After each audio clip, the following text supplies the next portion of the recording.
Hi hello అండి. చింత చిగురు రోటి పచ్చడి ఎలా చేసుకోవాలో ఇప్పుడు చూద్దామండి. ముందుగా చింత చిగురు తీసుకొని శుభ్రంగా కడిగి పక్కన పెట్టుకోవాలి.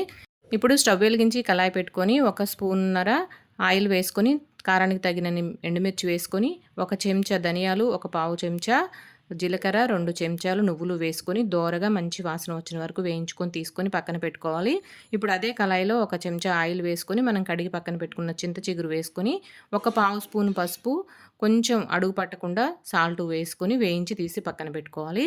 ఇప్పుడు రోట్లో మనం ముందుగా వేయించి పెట్టుకున్న ఎండుమిర్చి, ధనియాలు, జీలకర్ర, నువ్వులు రోట్లో వేసుకొని దంచుకోవాలి. మెత్తగా నలిగే వరకు తగినంత ఉప్పు వేసుకొని దంచుకోవాలి.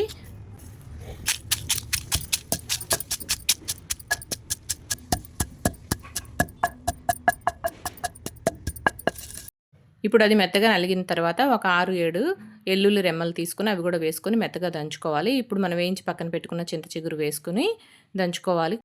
అది కూడా నలిగిన తర్వాత కొంచెం నీళ్లు వేసుకొని మెత్తగా నూరుకోవాలి. అది నూరుకున్న తర్వాత ఒక పచ్చి ఉల్లిపాయ పెద్ద ముక్కలుగా కట్ చేసుకొని పచ్చి ఉల్లిపాయ ముక్కలు వేసుకుంటే చాలా టేస్టీగా ఉంటుందండి పచ్చడిలోను. కచ్చా పచ్చాగా దంచుకోవాలి. అంతేనండి.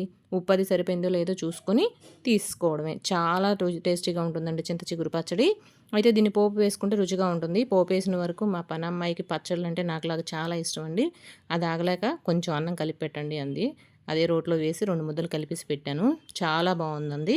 ఇప్పుడు పోపు కోసం కళాయి పెట్టుకొని ఆయిల్ వేసుకొని కొంచెం పచ్చిశనగపప్పు, మినపప్పు, ఆవాలు, జీలకర్ర, ఎండుమిర్చి, కరివేపాకు వేసుకొని అలాగే ఒక 5, 6 వెల్లుల్లి రెమ్మలు కూడా వేసుకొని ఇప్పుడు మనం నూరి పక్కన పెట్టుకుని చింత చిగురు ఇందులో వేసుకొని 1 నిమిషం పాటు పోపు అంతా పట్టేలా బాగా కలుపుకోవాలి. అంతేనండి. చింత చిగురు రోటి పచ్చడి రెడీ అయిపోయింది.